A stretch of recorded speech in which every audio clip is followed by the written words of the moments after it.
Okay, this is going to be the PWG All Star Weekend mega mixtape. So all of the All Star weekends that I never got a chance to touch on, I'm gonna put in the one mixtape video here. So we're gonna start with All Star Weekend 4. This is from November of 2006, right before Genesis 2006, where TNA did their most successful pay-per-view ever with Angle Joe 1. So this had a lot of, TNA talent, Ring of Honor talent, and obviously you have your PWG homegrown talent at the time. But yeah, I thought these were pretty damn good shows. I still think these are the early days of PWG before the Young Bucks, and I thought the shows at this time had severe pacing issues. They were tough to sit through at certain points. I just thought, that when you look at the shows as a whole, they just lacked a lot of fluidity. But you had a great mix of talent for this weekend. I think the wrestler that really stole the show was Pac. I believe this was Pac's debut for PWG. Him and AJ tore it up on night one. I think this is an underrated match. AJ was doing a little bit more of the grappling. He looked crisp. He looked rejuvenated. At the time, AJ couldn't really do a lot of wrestling because he couldn't wrestle for Ring of Honor. TNA was doing a little bit more of storyline stuff with, AJ was booked really, really weird at the end of '06 with Rhino and Christian and Christopher Daniels. There was just a lot going on there with the Dr. Phil stuff and the storyline stuff. So yeah, I thought AJ looked rejuvenated, and it's one of the rare instances where AJ takes a back seat and lets Pac do a little bit more of the high flying. So yeah, Pac had a great weekend. He would wrestle El Generico on night 2, which stole the show. This made it onto PWG Sells Out. So it's funny, this match kind of gets lost because All-Star Weekend 5, they had the rematch. It seemed like the rematch had gotten a little bit more love. They're both great matches. I actually think this is the better match, though. They just created magic out there. I mean, the crowd was hot for it. They did dangerous stunts, the Dragon Ranas, the reverse Poison Rana, the Avalanche reverse Poison Rana from Pac is, one of the most dangerous moves I've ever seen. Just the variations of the Brainbuster from Generico came off great. And at this time, Generico is the homegrown PWG talent. It seems like PWG had a lot of these guys wrestling in mass, whether it be Quicksilver, Generico, Excalibur, but Generico and Pac, they stole the show. Let me jump to Christopher Daniels, man. So Daniels had a good match at Homicide. Homicide really dictated the tempo and brought the best out of him. I thought it was cool. And then Daniels actually gets into a fight with a fan after the match. On night 2, Daniels wrestles Colt Cabana in a comedy match. He's not playing the Curry Man, but they did a lot of the hot and spicy things there. I thought that was a really, really fun match. Petey Williams actually opens up both nights. And pretty unspectacular matches, but they gave Petey opponents that he usually would never have, like a Colt Cabana from Ring of Honor or a Human Tornado from PWG. So I thought that was pretty cool. The Machine Guns, Shelley and Sabin actually wrestle Age of the Fall. Jimmy Jacobs and Tyler Black. This has got to be the biggest experience of Tyler Black's career at this point, to get on these shows.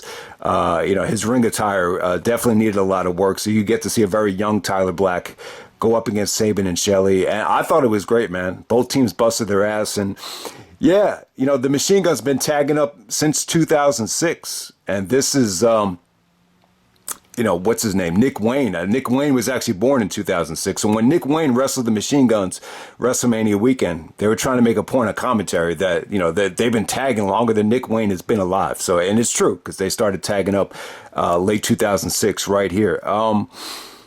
Davey Richards and Roderick Strong, they actually win the tag titles from B-Boy and Super Dragon. That match had severe pacing issues. You saw the hatred between Davey and Super Dragon, which was cool, and they actually lose it back on night 2 in the main event.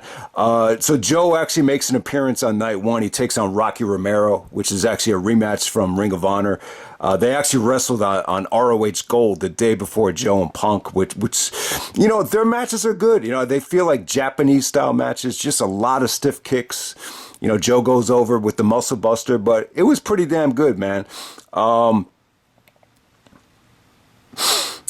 The main event on night one is friggin' awesome. I have very low expectations, but you had an 8-man tag. Everybody was able to shine here. Human Tornado, man.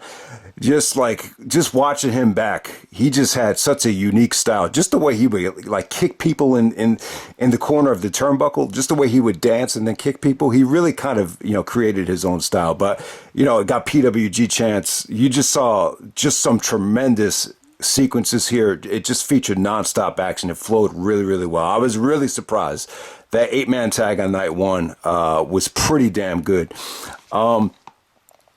So I'm trying to think here. What else from night two really stood out here?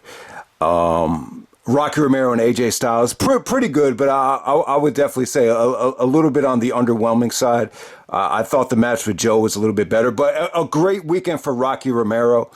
He was able to wrestle, two legends from TNA back to back in a month where TNA was probably at their hottest. So a great weekend for Rocky Romero. So Joey Ryan actually defends the PWG title against Quicksilver. So Quicksilver is another one of these dudes that wrestled in a mask. The match was really, really overbooked. You saw tons of interference. You saw Joey actually take off the Quicksilver mask.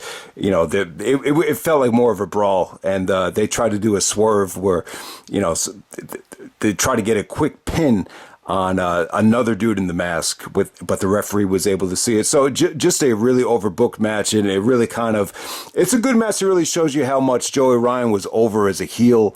You saw a lot of his catchphrases come out. This is just Joey Ryan in his sleaziness, his prime, in terms of the sleaziness, in terms of the fans just not liking him. So he was really like the Jeff Jarrett, Triple H of PWG at the time. He had a really, really long title reign, and this was like right in the middle of it.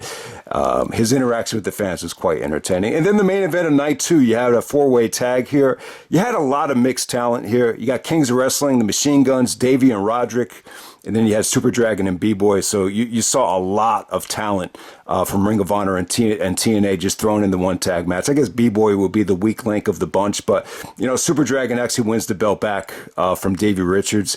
It was cool. I mean, it just went way too long, and it was tough for them to develop any sort of rhythm. I think the highlight of this whole match was Claudio actually doing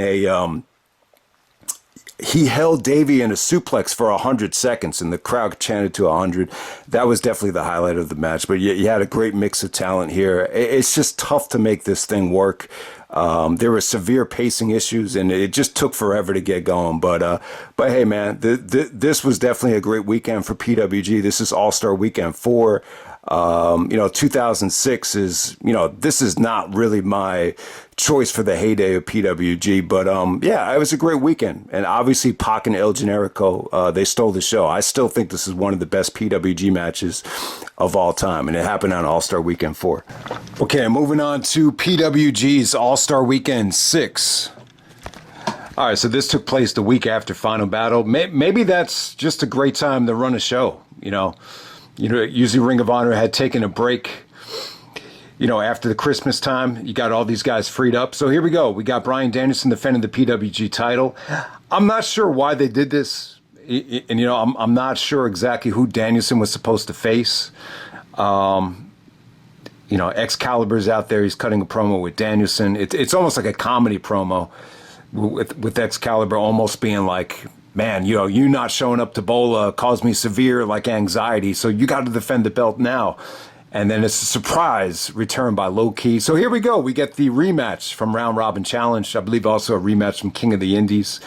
And I got to say, it was really, really good. I mean, this is arguably one of the best PWG matches of all time. Arguably, Danielson's best PWG match. The Hero one, I think I like it a little bit more. But, this, you take your pick. You could go either way. It's that good.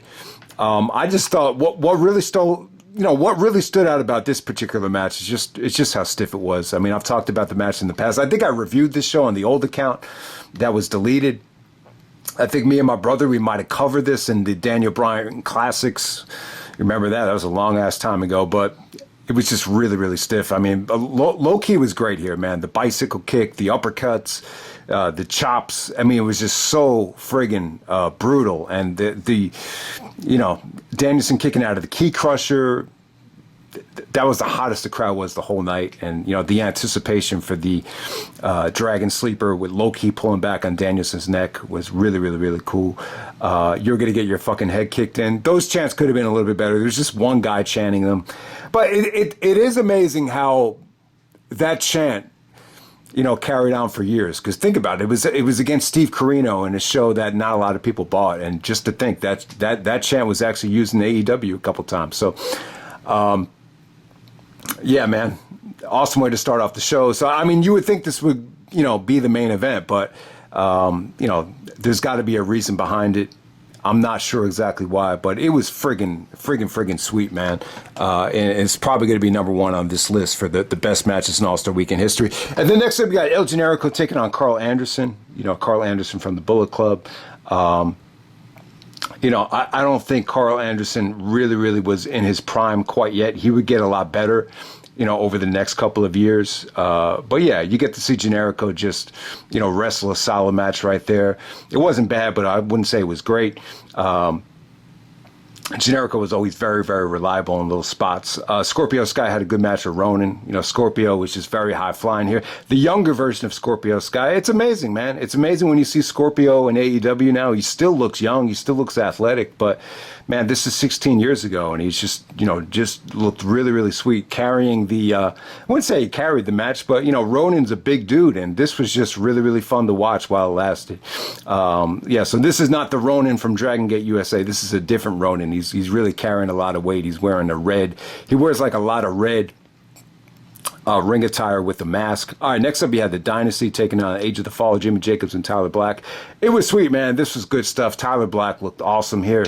This is a huge experience for him, you know, fresh off of Final Battle.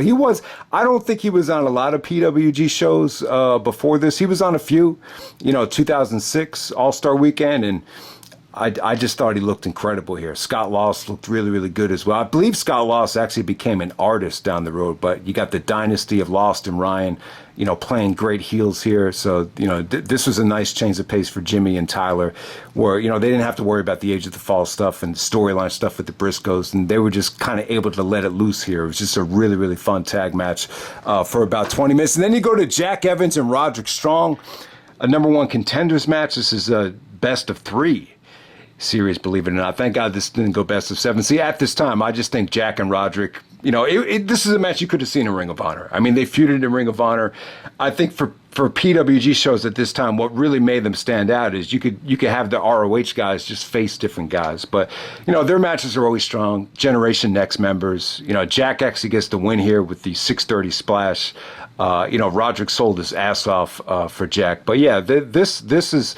I think this is probably the best run of Jack Evans' career, this 2007 run. He was able to captain his own stable, and yeah, he goes toe-to-toe with Roderick, and it's just a very believable match, you know, for that time. But, you know, I have to say, like, if you were watching Ring of Honor that whole year, the match felt a little bit played out by that point, but it wasn't bad. It definitely wasn't bad. Next up, you have the Muscle Outlaws, Masato Yoshino and Naruki Doi, taking on the Young Bucks of Matt and Nick Jackson.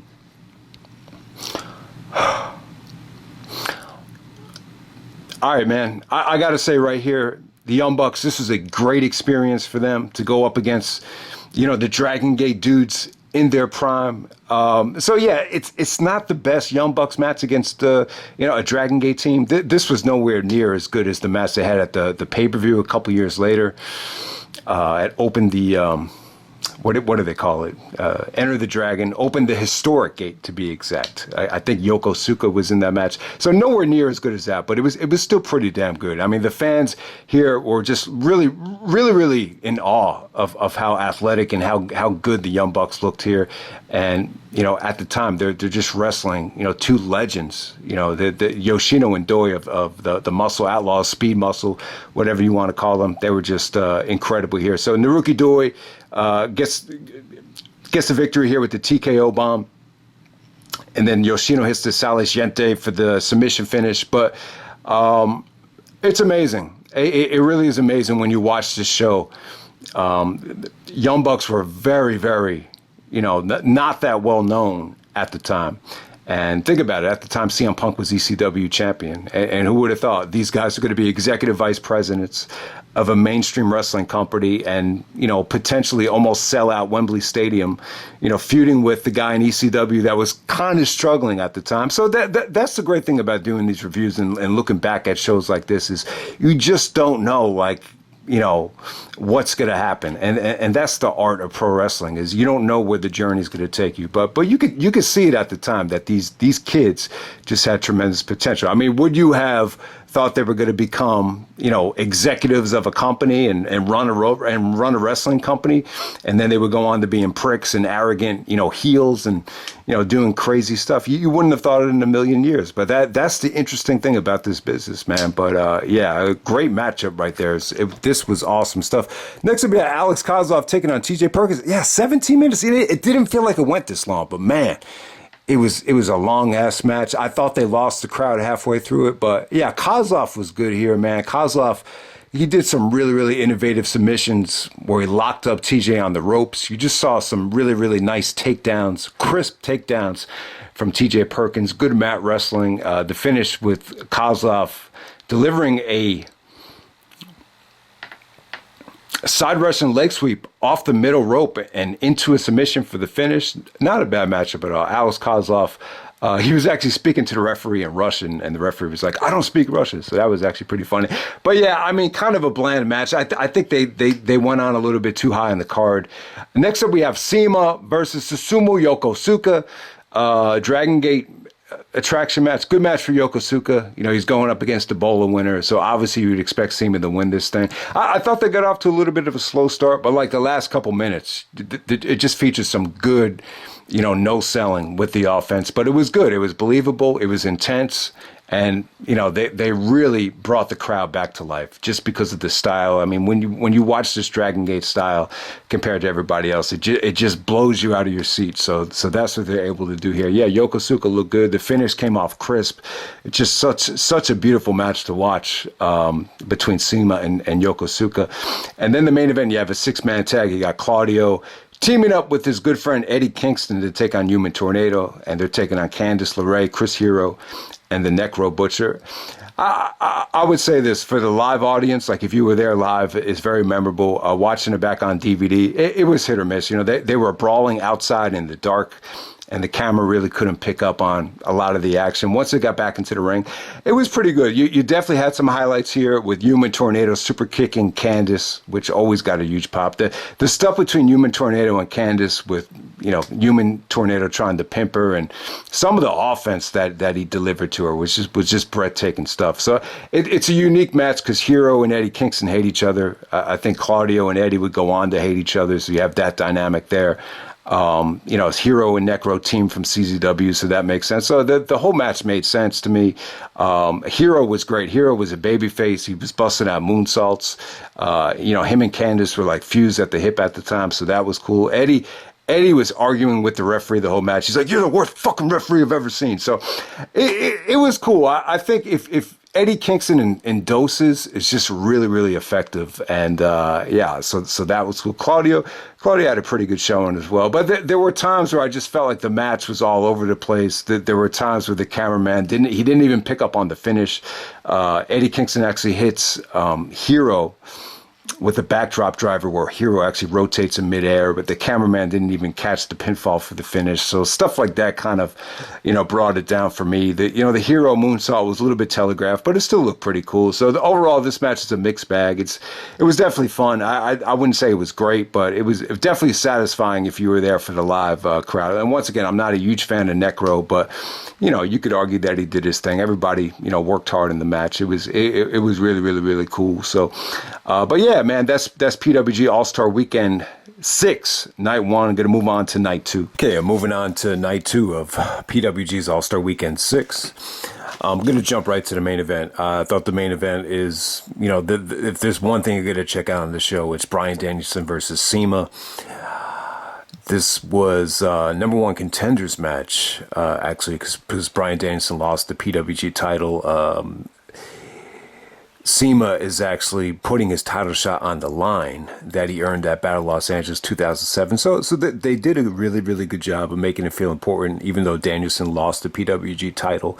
Low-key wasn't able to make night 2, so you had to do something a little bit special. But I believe this is actually a rematch to DDT4. They actually had a special attraction match at DDT4 back in the spring of 2007. I think May of 2007. So this is actually a rematch. I just remember both matches. This one especially was really, really, really good. I just thought they clicked. SEMA was able to show his technical side. You know, you're so accustomed to seeing him in the 6-man Dragon Gate matches, but he could go toe-to-toe with Danielson. This was, I mean, Danielson has had some really great matches with Dragon Gate wrestlers as well. You almost forget about him. You know, Shingo, the 2 matches with SEMA, the match against Naruki Doi, I think at the Dragon Gate USA show. So there's been plenty of underrated Bryan Danielson Dragon Gate matches. This was really good. I mean, it was awesome. It was explosive. It was technical. You know, everything you could have asked for. You know, SEMA's finisher, just his transitions into that shell. He uses the same finish that Alex Shelley uses, the shell shock. I can't remember what SEMA calls it, but he busted it out here. The finish is going to drive people crazy, though. The finish was cool, but it ended up in a big scuffle where they're both arguing, which ended up being a little bit of a comedy situation. But, you know, they do the WrestleMania 8 finish with, you know, Brett and Piper with, you know, Danielson has him in the choke, and obviously SEMA is able to leverage and was able to pin him. But he taps after the pinfall. So clearly when you watch the replay, I would say if you're a referee, SEMA definitely won the match, but he did tap, but it was after the pinfall though. So pretty interesting finish. And then Danielson and SEMA are both arguing. Excalibur comes out, some fat dude comes out and attacks Excalibur. And then, you know, they're asking for 5 more minutes. And then SEMA's like, Bryan Danielson, my English is not that good, but let me ask you 5 more days. And he's like, 5 more seconds. He's like, what is it again? It's 5 more minutes. So it was really, really, really funny. You know, if you wanted a proper winner here, you didn't exactly get it, but you know, Danielson, SEMA, definitely the highlight of the show. Let me just move on to some of the stuff that's worth checking out. El Generico, Susumu Yokosuka, they didn't get too much time, but I thought they clicked. You saw hard-hitting offense right here. They had great chemistry. Now they played off the Brainbuster. Generico gets the victory with the Brainbuster, but Yokosuka, this was a great weekend for him. You know, it's almost like part of the deal. Like if SEMA and Dragon Gate commit, like we want to showcase one of our younger stars, and I guess for this weekend, it ended up being Yokosuka. You know, he had a really good match with SEMA on night 1, and the match with Generico on night 2. This is one of the best things on the show. The Dynasty versus the Muscle Outlaws. So you got Scott Lawson, Joey Ryan with Jay Chung. Taking on Naruki Doi and Yoshino. This was good. It was a surprise too. You know, this is the only like Dragon Gate match I can remember where you got a woman interfering, and Scott lost looked great here. He was able to go toe to toe with the Dragon Gate guys and, you know, maximize his kicks and his hard hitting offense here. You know, Joe Ryan was good, man. It was really, really, you know, there was a lot of breakups here, but it surprised me. I did not think, you know, Dragon Gate would job to Scott Lawson, Joey Ryan at this particular time, but you know, I would definitely say like the 4 pillars of PWG at this time. I would say Scott Loss, Joey Ryan, El Generico, and man, who's the other one I was thinking of? Yeah. Okay. Obviously, you want to go with Super. You could put Super Dragon in there, but I was thinking of somebody else as well. But yeah, let me move on to Age of the Fall versus the Young Bucks. Really, really, really cool match right here. So yeah, this might be one of the only times you get to see Seth Rollins go toe to toe with the Young Bucks. It's crazy, man. And it's funny, like when I was watching this, Ring of Honor was getting really good penetration at the time. I'm so used to being at Ring of Honor shows where, you know, guys would start chanting "Feed Me More" or "Yes" or anything WWE related. But this is a PWG show where the fans are actually, you know, talking about Ring of Honor storylines in the ring. So someone yells out to Jimmy Jacobs, hang him upside down from the rafters. And then Jimmy says back to him, "You got a rope?" So this is coming off of Man Up. You know, the pay-per-view was, I think it just aired the month before. So, it was cool to hear that. So definitely Tyler and Jimmy had a lot of momentum from Ring of Honor. Jimmy actually goes over the Young Bucks with the end time. I wouldn't say the match was great. I can't say that it felt like it was anything too special. It really felt like this was a hangover match from Final Battle. Final Battle was a huge weekend for Tyler. This just felt like a generic, indie show for them. I can't say the Bucks, really were able to, showcase what they can do here. But it was good, though. It wasn't bad. It was really, really cool to see Tyler go toe-to-toe with the Young Bucks, because I don't think you've ever seen it before. Hero and Eddie Kingston. Chris Hero takes on Eddie Kingston. These two guys knew each other from CZW. There's a myth going on there that they hate each other and they don't get along. But for two guys that did not get along, they sure worked a lot together. I thought the match had good intensity, but it felt a little bit flat. Hero ended up hurting his knee, selling a knee injury. I think it was a worked injury, but I don't know. It came off a little bit disappointing, but you could still feel the intensity and the hatred, while it lasted. I thought Candice and Tornado was actually a really, really fun match, really entertaining stuff. Some of the kickouts there and were really, really fun. Candice was able to hit a moonsault for a near fall, and Tornado's reaction to it, the kickout was really, really. So it was going great, but it ended up in a no contest. Yeah, you actually saw Hero come out to help Candice, and then they just kind of awkwardly transitioned into a brawl between Claudio and Necro. I just wasn't feeling it. I thought that was one of the weaker things on the show. Super Dragon and Taro. This was supposed to be a special return grudge match. This just felt flat to me. I mean, this is a show where you could just definitely see PWG still had a lot of work to do, just by the overall booking, the atmosphere, the commentary. This just felt like an extremely cold match. And it's matches like this where I really, really feel like they did a good job of preventing, stuff like this. It just, the fans were just dead for this. Obviously Super Dragon did some crazy stuff out there, which got good pops, but the finish just came off very dark. It just came off I don't know what happened there. The finish did not come off good. It almost looked like a Styles Clash that went wrong off the top rope. So it was a big stunt. The way it ended, it just ended it just felt like a negative ending right there.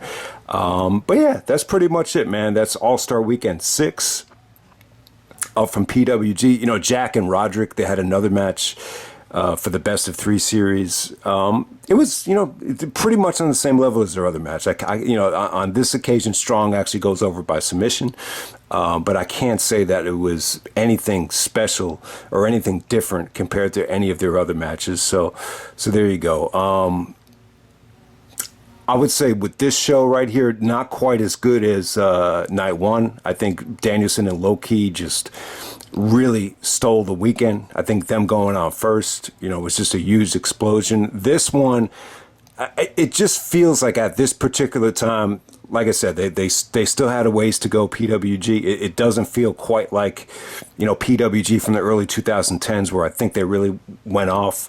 This feels a little bit more like older PWG where the shows just really, drag at certain points, maybe too many matches on the show. But, compared to Ring of Honor, I would definitely say at this time in 2008, Ring of Honor just definitely had better atmospheres, better crowds, better storylines. This just felt like another indie at that particular time. But hey, they were able to still deliver some attractive matches with Danielson that you normally would never see, like Danielson and Sema, which is a rematch. And, Danielson and Low-Key, they delivered the rematch there. So thumbs up for that. You definitely had some highlights on this weekend. But yeah, that's PWG All Star Weekend 6. Okay, moving on to All Star Weekend 10. Once again, this is right after Final Battle, the week after Final Battle, right before Christmas. Very rarely would PWG run shows during Christmas time. But yeah, they did it here. Lots of similarities to Ring of Honor and PWG at the time. Like if you watch Final Battle 2013, Adam Cole is the ROH champion and he's the PWG champion. Chris Hero made his return at the end of the final battle. So he makes his return to PWG. I think he had just been let go of FCW. I think he had a falling out with Triple H, I believe. So, and once again, Eddie Edwards and Roderick Strong teamed together on Final Battle and on this PWG show. So, I think more than any other time, it really felt like PWG and ROH were almost like congruent or cohesive with each other. It almost had that type of feeling to it. But yeah, I think All Star Weekend 10. This show right here is pretty damn good. I have no idea why I didn't review this weekend because I had the DVDs. I still have them, but I'm not sure why I didn't review it. Either I was worried it was going to take too long to upload. Maybe there was a burnout factor. I don't know what it was. Maybe I just had them too long. Maybe the shows just took place way too long after I bought the DVDs. But this show should have definitely been reviewed because it's pretty damn good. I mean, there's multiple matches that were great here. I think it's an awesome show. It definitely felt like prime PWG. You had Davey and Eddie leaving at the time, so a lot of guys that were on the verge of leaving. It was sad to see them go, but at the same time, you got guys like Chris Hero coming back to the company. So a pretty exciting time, I would say. I really do feel like this weekend exceeded, Final Battle. I think Final Battle 2013 was, I just think at that time it was tough to get excited for that show. I remember passing on. That was the first Final Battle I did not attend. I had a broken hand at the time. I had a cast on it, and you had a big snowstorm. So that might have had something to do with that. I might have went if it wasn't for that. But yeah, man, I thought this was a great weekend for PWG. Underrated, too. So first match on the show, you got Brian Cage taking on Anthony Nese. You got two future AEW guys out there. It was really cool. I really feel like Brian Cage and Anthony, these are two guys carrying a lot of bulk, a lot of weight, but they're very quick. They could definitely do some explosive athletic things. And you heard the get your shit in chants for Brian Cage. So that brought back some good memories, as well as the unbreakable fucking machine chant. So yeah, good stuff there. Next up, we got Candice LeRae and Joey Ryan. Taking on the Rockness Monsters. So this is probably the weakest match on the show, but it was pretty fun though. I like the finish with Candice. She actually kisses Johnny Goodtime, and then Goodtime, he's like in a daze. He's like mesmerized by it, and then Joey hits him with the super kick, and then Candice hits a moonsault to get the victory there. So yeah, at this time it kind of felt like Candice and Joey were a couple, but as we all know, Candice and Johnny Gargano became a couple down the road. So I'm not sure how serious Candice and Joey were, but I got to say this about Candice. I thought she was really coming out of her shell at this time. She seemed to just get in better shape and seemed to get hotter and hotter as the years went on. And you could tell she's an example of a very attractive girl, but she's very humble, and you could tell she's just very nice and good-mannered. So I think that makes Candice, very attractive. So, yeah, the first two matches on the show were probably the weakest. You kind of get off to a slow start with the first three matches here. But I got to say, Drake Younger and Tommaso Ciampa, it was pretty damn good. Drake was really over with the PWG fans. Kevin Steen was even saying that he knew that Drake was going to, really connect well with the fans here. So he's in great shape here. This is, I think, right before he became a referee in NXT. So he's able to defeat Tommaso Ciampa with a jackknife suplex that came out of nowhere. But as they were building to the finish, the fans were really getting into it. So this was almost great. I mean, they really were hitting their stride right before the finish there. So yeah, Drake, I just remember Drake had a really, really good run in 2013 in PWG. So next up, we got Johnny Gargano taking on Davey Richards. Yeah, man, I got to say, I think they probably stole the show here. I thought it was really damn good. I think Gargano got better since then. This is kind of like the last end of Davey's prime. I think Davey was still, in his prime, but not really peak 2009 version of Davey Richards, but it is still delivered. The last couple minutes, they had the crowd rocking with the submissions and the strikes and the explosiveness. But yeah, Johnny actually makes Davey tap out with the Gargano escape. Davey cuts a really, really good promo. Basically, it's his farewell to PWG. He basically says he's going to be in Orlando next week, but he's not sure if it's TNA or WWE. Eventually, it ended up being TNA, but it was a great weekend for Davey. I thought he went out with a bang. He had these, last two singles matches in PWG. I do not think he was at Final Battle 2013. I think he, had left. I think he left Ring of Honor, and I remember there was a promo. I believe it was in CZW, or it might have been I think it was CZW, where he said that Ring of Honor lost his heart, and I think it was like right before this match. But I thought the match delivered. Mel, you got Dragon Gate USA versus Ring of Honor, two guys that were kept separated all those years, and they finally got to touch in PWG. So I thought it was really cool. I mean, they arguably stole the show from this whole weekend. I thought it was great. Next up, we had the best friends of Chucky T and Trent taking on the Dojo Bros of Eddie Edwards and Roderick Strong. I thought this was a lot of fun. I thought it was crisp. The ending was unexpected. Best friends get the upset over Eddie and Roderick. But at the time, I think Eddie's leaving as well. So this ended up being his farewells. The American Wolves would go to TNA. But I really enjoyed Eddie and Roderick teaming together. In some ways, I felt like it was a little bit more natural. And I think the personalities meshed a little bit better with Eddie and Roderick. But I thought Chuck Taylor and Trent, this looked like they were really, hitting their groove as a tag team. Chucky just looked so much more better shape back then. Trent looked, he's still a good wrestler, but I think back then those two guys were really, in a nice groove. So big win for the best friends. A really fun tag match over the Dojo Brothers. Next up, we have Michael Elgin taking on ACH.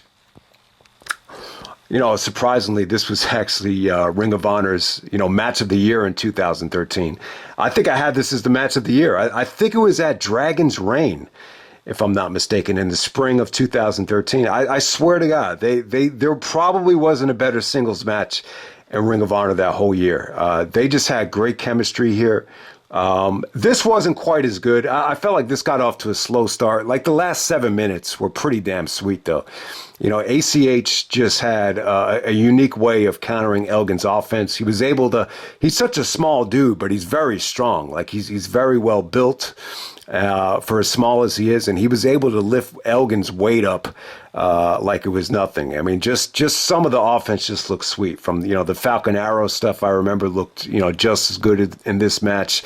The roll through the Hurricane Rana from Elgin after ACH was able to give him a Hurricane Rana from the top rope. Elgin rolls through it, and then he transitions into the power bomb. It was just mind blowing stuff from them. But I don't know, for whatever reason, I just felt like they didn't quite have the magic that they had in that Ring of Honor match here. But I will say, like you could definitely get a taste of for how good that match was here. Like there were some special moments there. So I wouldn't quite give it the same rating, but it was pretty damn close. I thought it still delivered. For what they gave us. Next up, we have the Mount Rushmore of Kevin Steen, Matt, and Nick Jackson of the Young Bucks taking on AR Fox and the Inner City Machine Guns of Rich Swann and Ricochet. So this is another like PWG versus Evolve Dragon Gate USA match, and that's the great thing about this company. They were able to give you these these matches that you had never seen before. So it was cool. So at this time, Kevin is dressing up like the Young Bucks. You can't really take Kevin that serious at this time. So this match has a little bit of comedy, a little bit of just fooling around, but I still thought it was damn good though, man. If you like high spots, if you like action, double super kicks, god damn it, man. Ricochet with these shooting star presses, man. He did a running springboard shooting star press into the crowd. I don't know if we've ever seen anything like that. At the time, Rich Swann was really entertaining as well. AR Fox was, great. I mean, you just saw so much great stuff here. The Young Bucks were just, I would definitely say this is prime Young Bucks. Like, their comfort level was there. The athleticism was at an all-time high, and they just. It felt like they owned PWG at the time. Like that, I'll put it to you like that. And Kevin kind of gave them an extra dimension. So they've been separated from Kevin for such a long time now, but you almost forget that Kevin was kind of like in that spot in that same spot that eventually Cody would be in, Hangman would be in, that Kenny Omega would be in as well. So it's cool watching this thing back. I gotta say, I think this probably was the show stealing match of the night, just in terms of action. So definitely check it out. And next up, we have the main event. We got Adam Cole defending the PWG title against Chris Hero, making his return to Pro Wrestling Guerrilla. You know, Hero actually, and Kevin Steen actually got involved here, but Hero actually did a Kevin Steen show with Chris Hero, I believe, right after this. And Hero just looked so happy. He looked like he had gotten out of jail. I don't know. There's some guys that are just made, you know, for the indies, made for wrestling internationally. And I would definitely say Chris Hero was one of those guys. So at the time, Cole is the ROH champion and the PWG champion, if I'm not mistaken. And Cole, I got to say, I thought he looked good here. At this time, he looked a lot stronger. He looked a lot more jacked up. A little bit on the bland side, though. I still think Cole got better on the mic a couple years later, like around Final Battle 2016. I thought Cole really found his groove. And even going into NXT, I thought Cole was great at certain points. So, yeah, Cole and Hero. This, from what I remember, this is a lot better than the anniversary show match. So, once again, ROH and PWG, they were both doing Cole and Hero. So they do this at All Star Weekend, and then Ring of Honor did it at the anniversary show. But with this match right here, I thought it was pretty damn good, man. Like it started off really, really slow, and then Cole just starts talking trash, just acting like a prick, just saying Claudio is better than you. You know, there's a reason why you got fired, and Claudio stood there, and then all of a sudden, Hero was just, you know, he just got pissed. And you just saw a lot of, you know, just rapid fire stuff from Hero. I thought Hero just had moments here where the elbows, the Yakuzas, the knees just looked really athletic and really stiff. And, you know, it's a shame, man. It's a shame that Hero cannot maintain this physique, because he just had moments of just, you know, there was some brilliant moments here. I gotta say, you know, he wrestled such an amazing style. He just looked so seasoned. You know, he had a great strong style. He had a great look too, man. He was tall. He was athletic. You know, the stuff with the loaded elbow, he tried to do that while the referee was knocked down. That kind of backfired. Cole was able to put the loaded elbow on his boots to hit him with the super kick, but I gotta say, this had some moments from Adam Cole. You know, the straightjacket German suplex spot, I thought that came off great with Hero kicking out. Hero did some, you know, mind-blowing counters to the Panama Sunrise. So, yeah, there's a lot of ref bumps. The Young Bucks come out, Kevin Steen comes out, and, you know, Cole gets the victory with the loaded elbow. Backfires on Hero, and Cole uses it with his boot. So that was pretty cool. But I got to say, Hero, the great night for Hero. He had a great, you know, Norman Smiley conversation with one of the fans. One of the fans said, "Fuck Norman Smiley," and then Hero just starts kind of having a conversation like, "Hey, he's really not that bad of a guy. He's a great guy, and I'm gonna bring Norman Smiley here next time, and I'm gonna make you suck his big black dick." And then the fans start chanting Norman Smiley, and then Hero's like, "Man, that's why I love this fucking place. I love Reseda." So yeah, man, it just makes you miss Chris Hero. So you can have your pick here, man. I thought this was a loaded show. You can make the argument that Johnny and Davey stole the show. You know, the best friends match. I thought you could make the argument that stole the show. You know, Elgin and ACH. You know, the better match was in Ring of Honor, but you could still see it, man. This was still great chemistry from them. You know, the Mount Rushmore match I thought was the highlight of the night. If you like that PWG environment where there's just a ton of dicking around and a ton of high spots. So you know that's vintage Young Bucks right there. And then Cole and Hero, man, it's just a nice hero's welcome for Chris Hero, even though he does come up short against Adam Cole. So, yeah, but I do think, you know, this aged pretty well for me. I remember this being a lot. This felt like it was a lot better than I remember the anniversary show match being, which obviously would take place it was either in February or March of 2014. But that's pretty much it. That's All-Star Weekend 10, Night 1, and we'll move on to Night 2. Okay, moving on to All-Star Weekend 10. This was Night 2. You get to see Adam Cole defending the PWG title against Johnny Gargano. in the main event here. So yeah, this probably is going to get a lot of attention when people search the back catalog of PWG because, Cole and Gargano, they had some classics in NXT. Those matches were really over the top. Both guys were in tremendous shape. So I think no matter what, this match is doomed here in PWG because you're really going to compare it to what they did in NXT. But, within the context of this show, I still thought it was a pretty strong main event. I think the problem with this whole weekend was there was a lot of burnout factor. I just think the show had some pacing issues. I just remember at this time, I was really a little bit burned out with the PWG, formula. And I think a lot of people were as well. But looking back on it, you still had some tremendous talent here. A lot of matches really did over-deliver. The crowd was still hot for it. So yeah, I would definitely say that this ended up being one of the better, All-Star weekends. I mean, there's no way around it. I still thought it was, a tremendous show. Definitely a huge step up from the early days or even the late days. The opener really surprised me. So you had the Rockness Monsters taking on B-Boy and Willie Mack, taking on PP Ray, which is Peter Avalon and Ray Rosas. I expected this to be a mess, but it was a total opposite. It was just well put together, short, sweet. Crowd was going crazy for some of these sequences here. Just a lot of fun. Highly entertaining. Some amazing kickouts. It ended up being one of the better things of the night, surprisingly. Next up, we have Tommaso Ciampa taking on Anthony Nese.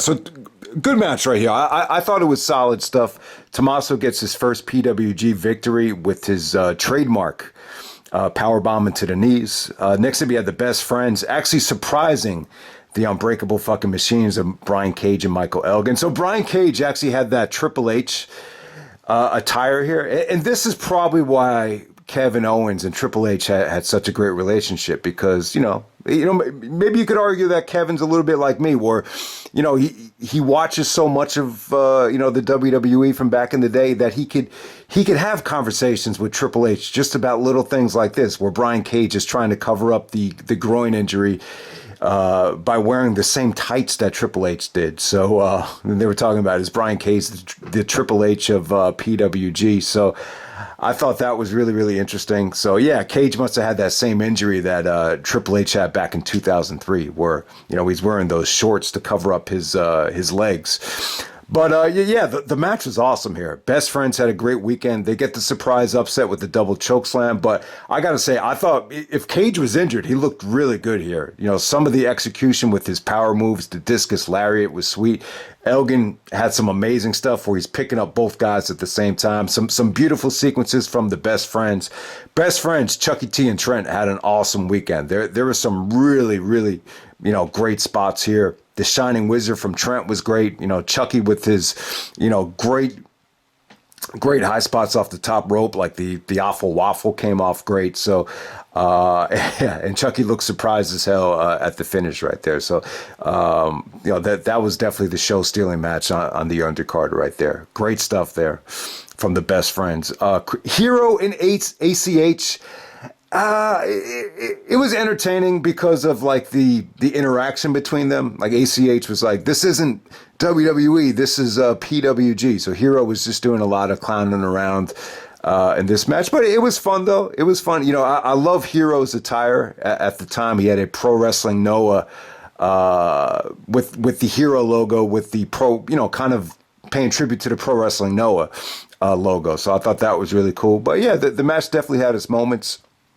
But I just think it went a little bit too long, to be completely honest with you. And I just don't think they clicked. I definitely think this was a clashing of, the styles didn't necessarily mix the way you would have wanted it to. But, still pretty good stuff nonetheless. And next up, you had the Dojo Brothers of Eddie Edwards and Roderick Strong. So this is Eddie's last PWG appearance. And you don't really think of Eddie Edwards and PWG that often. But the little amount of time that he was there, he really did have some good stuff. I thought this was the match of the night. Eddie Edwards and Roderick Strong taking on AR Fox and Rich Swann. AR Fox had an awesome showing here. And it reminds you of how fun Rich Swann used to be, back at this time. The PWG audience, anytime Rich Swann was in the ring at this time, they would start chanting all night long from, that song from back in the day. Obviously, Rich Swann used to dance to that song. But I got to say, man, Eddie and Roderick, they busted out some beautiful double team moves. Rich Swann's counters to some of Roderick's finishers was just great. That one finisher where Roderick flips the guy in the air and he does the backbreaker. Rich Swann was able to hurricanrana him out of the flip. I thought that was insane. So, look, they were saying on commentary, when AR Fox is on, he's one of the best high flyers in the business.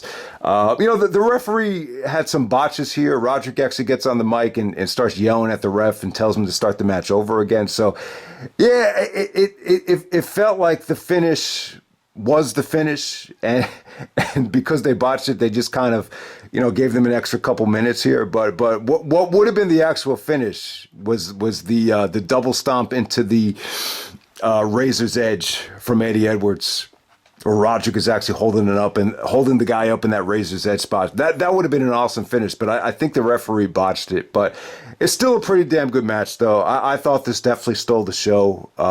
So great stuff between Eddie and Strong right there. Great match. So Ricochet takes on Davey Richards. This is Davey Richards' last PWG match before he goes to, it seemed like a lot of people thought he was going to WWE, but it ended up being TNA. The post-match is great stuff. So if you're a Davey Richards fan, you have to see this show. They gave him two opponents that he never really faced before in Gargano and Ricochet. This was good. Davey was able to kind of take care of the wrestling part of it with the submissions and just making everything work. And then Ricochet really kind of, brought some high flying into it. So it's a nice mix of styles. I thought they really clicked here. I do think the match would have been better had it taken place out of PWG. I don't know why. There's certain matchups in Reseda that I just don't think would click as well if as opposed to being in like the Hammerstein Ballroom or, even like a Dragon Gate USA WrestleMania weekend show. But this was still damn good, though. I just felt like some of the stuff that would have blew you away, it just came off a little bit anticlimactic. Like, I'll give you an example. Like when Davey goes for the running avalanche German suplex to Ricochet, and Ricochet lands on his feet. Ricochet, he's so friggin' athletic that it just feels anticlimactic. It feels like a walk in the park. Just some of the handstand flips that Ricochet was doing, like, I don't think anybody could do that. Like, he did like 20 flips in a row like it was nothing. But yeah, they did some great submission work here. Yeah, I mean, they had the fans rocking at certain points. Davey was really, really stiff, and he, busted out some really, really awesome submissions. But nonetheless, Ricochet goes over with a 630 splash. I guess they, if you really want to look deep into it, I guess they were trying to tell a story of, Davey used to be a high flyer like Ricochet, but at this point, Ricochet's offense is just a little bit more deadlier because he's younger and he's, a little bit more athletic at this point. So, but yeah, I thought it was a pretty damn good match. I think Davey's matches on this weekend were pretty good, considering these were like his really last big independent wrestling matches for at least for a long time. So, all right, next up we have Candice LeRae, Drake Younger, and Joey Ryan taking on Mount Rushmore of Kevin Steen and the Young Bucks. Yeah, pretty good stuff. Once again, I thought this was going to end up being a mess with the comedy stuff. And Steen at this time looked like he was just having fun out there. He wasn't taking it serious. Even after he got pinned by Drake Younger here, he starts attacking the referee. So it was pretty damn cool. Drake had some great moments here where, he almost looked like Stone Cold Steve Austin with the way he was brawling here. And they did a lot of stuff with the stunners. Candice looked awesome here. She actually hit the avalanche ball buster on the Young Bucks. So I thought Candice looked really hot, and a lot of her offense was just very nicely executed. So yeah, the match was just a ton of fun. Once again, the crowd was just going crazy the last couple minutes of this thing, and after Steen hit the package power driver, Drake Younger actually hits him with the crucifix out of nowhere to get the victory. So yeah, it ended up being fun. And then the main event, you got Adam Cole taking on Johnny Gargano for the PWG title. So it's a really good main event. I really thought it did deliver. Would not say that it was great though. I just feel like there was so many matches on this show that just got too much time. Look, the Best Friends match got 20 minutes. Heroes match got 20 minutes. Eddie and Strong's tag match got 20 minutes. Ricochet and Davey go over 20. The Young Bucks, a couple minutes short of 20 minutes, and then they give Cole and Gargano another 23 minutes. So it just adds up. There's definitely some pacing issues here. So if you've seen the NXT trilogy with Cole and Gargano, there's no way around it. You're probably going to be disappointed in this match. I think both guys have definitely, elevated their conditioning and they elevated their game, for those NXT matches.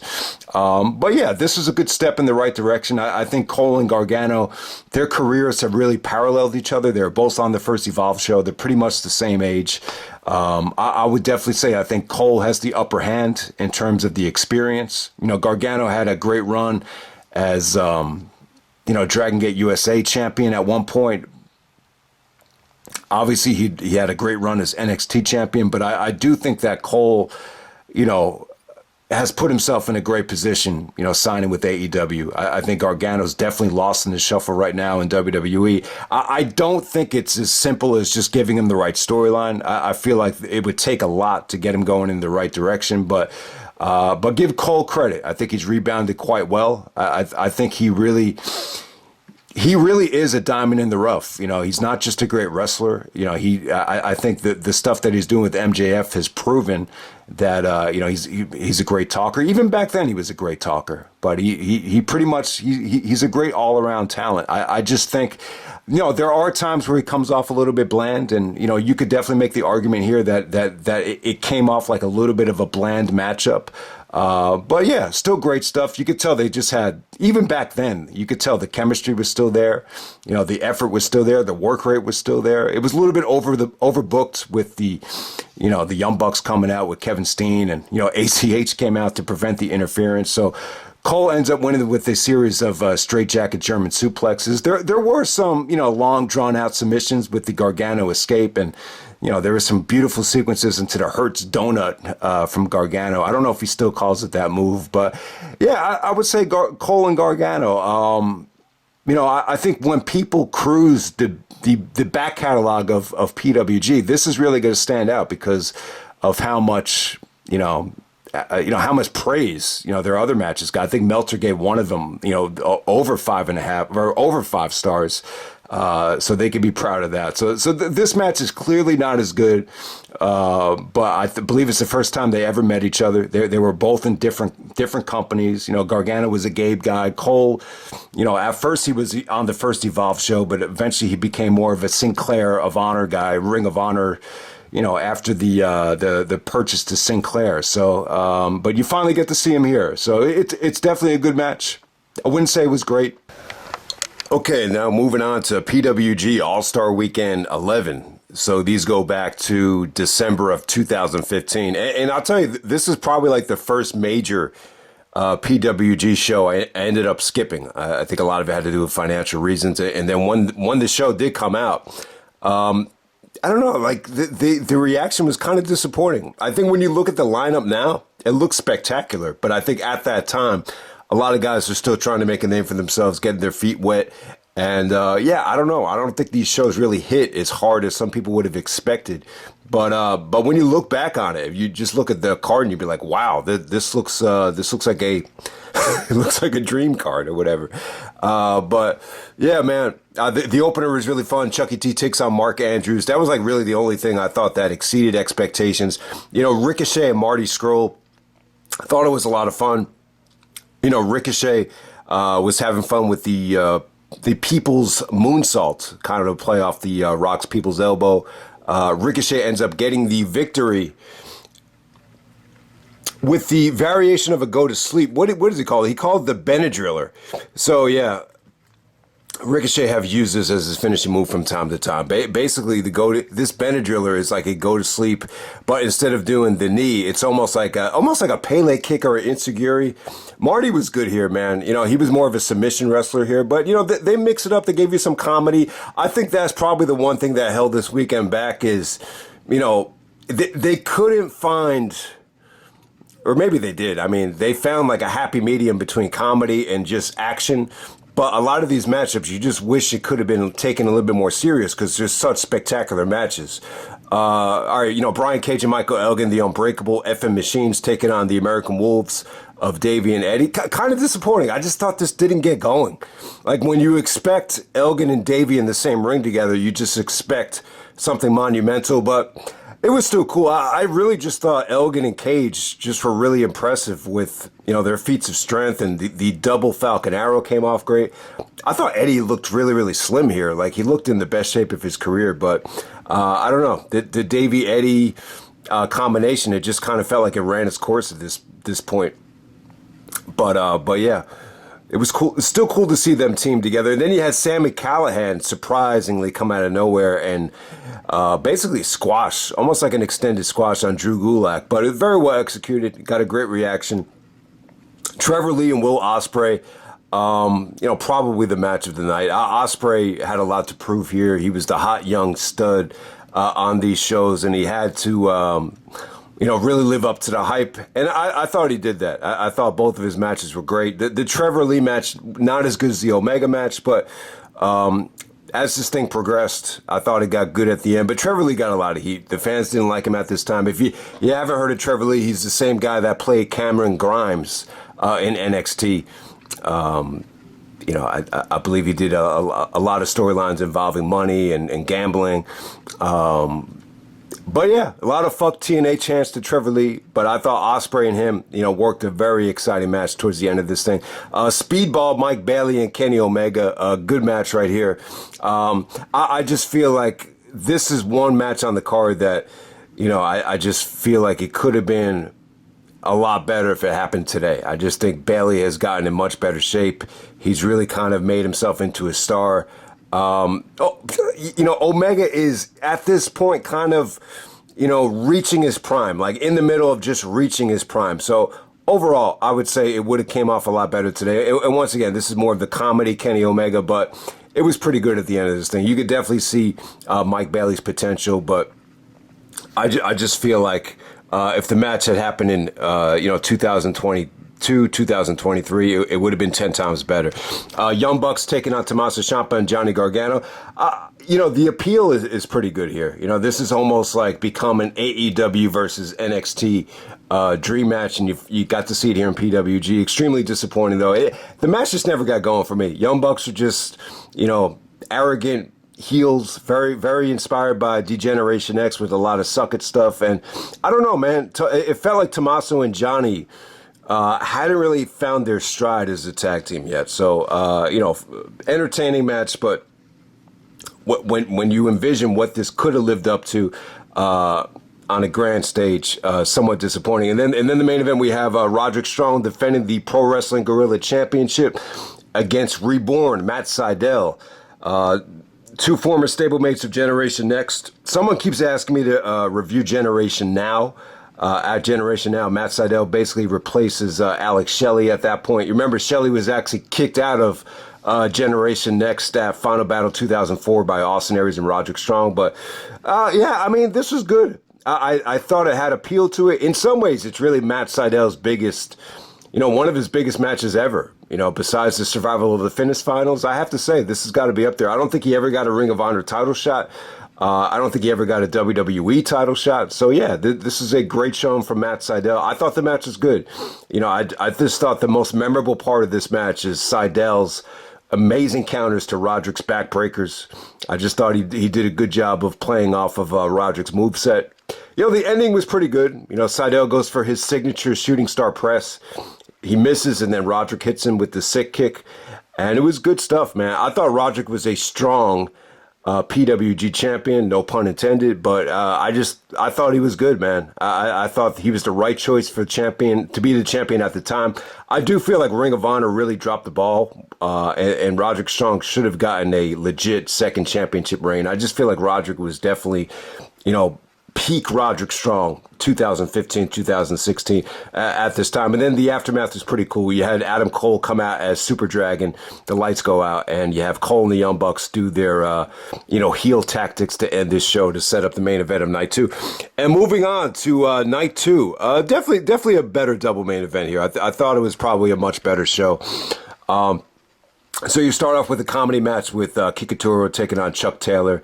Kikutaro is a comedy wrestler from Japan. And next up, we got Marty Scurll taking on Timothy Thatcher. All right, so this is one match here that I just felt like... I just felt like Scurll versus Thatcher, it could have been a little bit better. I just feel like at this point, the fans are still warming up to both guys. But now both guys just seem very, very well respected. This is good though, like in terms of the grappling and the ground and pound and the vicious headbutts from Thatcher. Hero was on commentary here, and Marty Scurll is the villain, but he said, the real villain is Timothy Thatcher because he just has such evil facial expressions. But it was a little bit slow, a little bit methodical, but in terms of the intensity on the mat, it was pretty good stuff. All right, next up we got Brian Cage and Michael Elgin taking on Tommaso Ciampa and Johnny Gargano. Another solid match right here. I just thought Cage and Elgin really brought the goods towards the end of this thing. So solid stuff. Don't really remember too much about it, but Mark Andrews and Ricochet, another good match right here. This definitely exceeded expectations. I thought Mark Andrews came to play. He had a lot to prove. Someone like Ricochet can really, match his skill set perfectly. And, surprisingly, Mark Andrews actually wowed the fans even more so than Ricochet. So there we go with that. Next up, we got Trevor Lee taking on Reborn Matt Sydal. A good match right here. I wouldn't say it was great. The fans hated the finish with Trevor Lee getting the pin, but it got off to a slow start. But the last couple of minutes, you could see the potential that these two guys had. So, solid stuff right there. Next up, we got Kenny Omega taking on Will Ospreay. Definitely the match of the night, probably the match of the weekend. Obviously, these guys have wrestled at Wrestle Kingdom in 2023. At this time, Ospreay is, kind of where Tyler Black was around 2007, 2008, still trying to prove himself. But Ospreay was a gem here. I thought he was awesome. The fans got behind him, and towards the end, Kenny Omega was just no nonsense. Just the V triggers, the one winged angel. It had a wicked finish. So yeah, everybody would go home happy watching this match. This is another match where I just feel if this had happened today, I haven't seen the Wrestle Kingdom match, but I would just imagine it's a lot more sharper with the experience and both guys being more muscular and more toned. I would just imagine the match was a hell of a lot better today. Ospreay just felt like he almost had like that rookie type of feel to him. So maybe that held this back from being a classic, but it was still like the most attractive match this whole weekend. And then the main event, I got to say, good match right here. You got Mount Rushmore of Adam Cole and the Young Bucks teaming up with Roderick Strong. Mount Rushmore 2.0, I guess. I guess the original Mount Rushmore was Kevin Steen. And they're taking on Mike Bailey, Chris Hero, Candice LeRae, and Joey Ryan of the World's Cutest Tag Team. It was cool, man. It was cool to see Hero. Hero was wearing the Death by Elbow tights here. And I got to say, man, they have these interviews at High Spots that Hero does, and it's just sad. It's sad. It just seems like Hero gets fatter and fatter by the day. At this point, you just worry about him. I just think so much potential. I mean, he's amazing in the ring. He's amazing on the mic. If you let him just do his thing, and you just say to yourself, what could have been? I see Hero.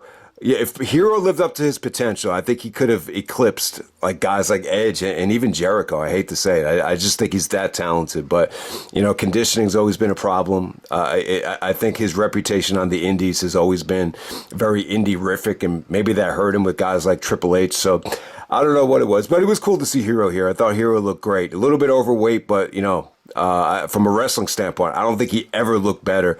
The match was awesome, man. You had surprises. The lights went out. You know, you thought it was going to be Super Dragon. It ended up being Kyle O'Reilly. The fans went apeshit for O'Reilly. I just feel like, man, this was amazing. At times, it felt like more like a brawl than an actual match. You know, you had ref bumps.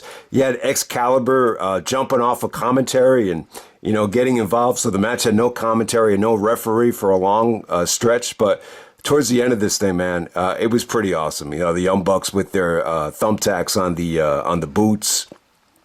I just thought everybody here looked great. Candice was really, really good, man. She looked really cute, really hot, but at the same time, she took some amazing bumps.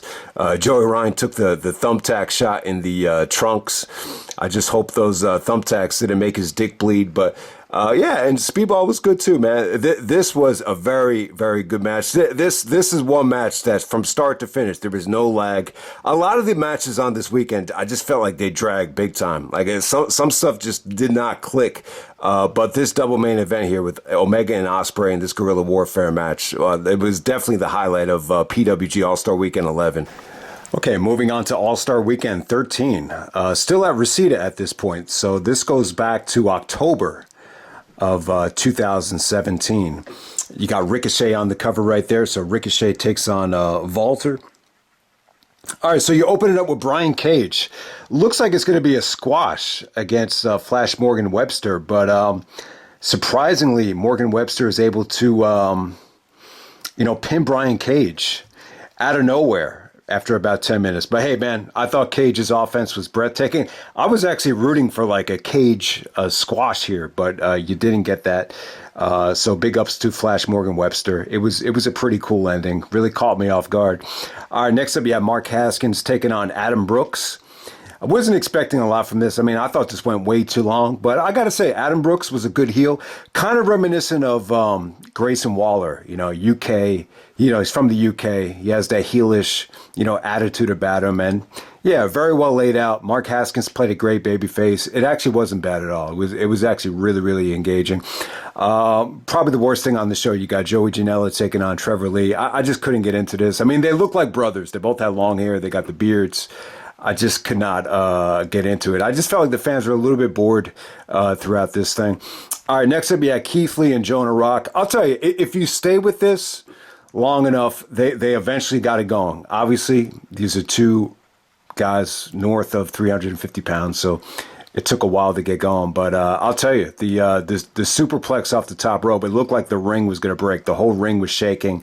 It got a holy shit chant. I mean, just some of the offense looked really, really cool to see Keith Lee get up that much weight. So, yeah, the pounce was great. Keith Lee's finish came off like $1 million. The last 5 minutes were a lot of fun, but it was a chore to really get this thing rolling, but it was cool, man. All right, next up, you had Sammy Guevara. Sammy has his coming out party. So I don't know, what was this the first time Sammy ever wrestled in PWG? It really did feel like it. He really showed here that he could really blend in well with two other lucha guys. So you got Sammy taking on Flamita and Ray Horace. Tons of spots, tons of breathtaking action. Sammy looked really, really cool here. He was able to land on his feet after a ton of just amazing offense here. And yeah, lots of creativity, lots of flips, lots of dives. And Sammy surprisingly goes over. And it came off good. I'm so used to seeing Sammy get shitted on by the fans. But here, they just treated him like he was the hot young kid on the block. So, all right, next up we have the match of the night. You got Ricochet taking on Walter. Didn't get too much time, but man, I almost forgot. These two guys wrestled a couple times this past year on SmackDown for the Intercontinental Championship. Walter almost looks fat, compared to what he looks like now. But it's not a negative. I've gone on the record as saying I actually prefer Walter with a little bit more meat on him, but I've kind of changed my mind. Like after what I saw at WrestleMania, I think I prefer the slimmed down Walter. And it's funny, like, compared to guys like Sheamus and Drew, like he looks skinny compared to those guys now. So it's crazy. But yeah, the match was great, man. These two made a great combination. Just Ricochet trying to do anything he could just to get an upper hand. He was actually cheating in the beginning. Walter actually chops the ring post. We've seen that plenty of times. You've seen Roderick do it.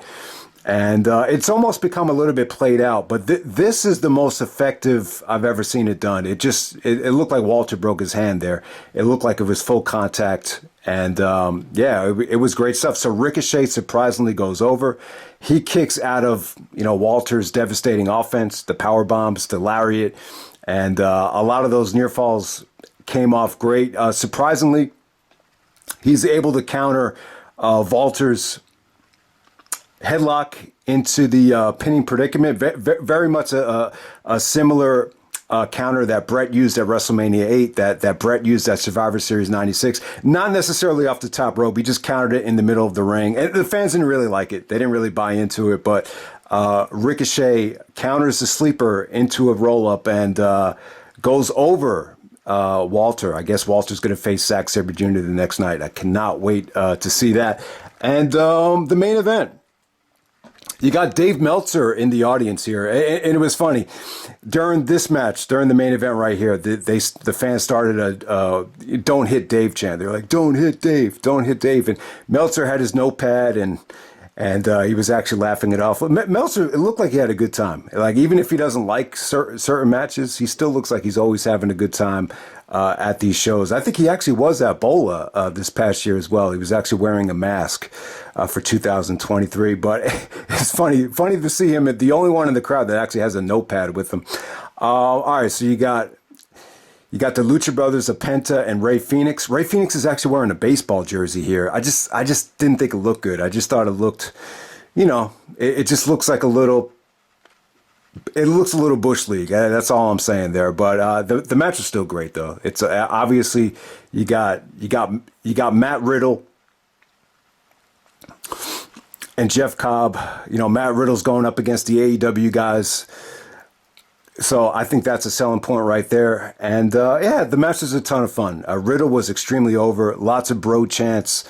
Cobb's offense was really, really breathtaking. I thought the finish came off great here. Cobb basically does a razor's edge and does the assist to Matt Riddle, who hits the bro to sleep. And Jeff Cobb and Matt Riddle become the new tag team champions.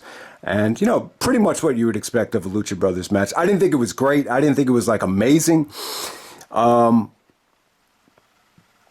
I thought the ending came off good. And it just felt like the fans went home happy. I just feel like this was the kind of, show where it's just tough, match after match without a story.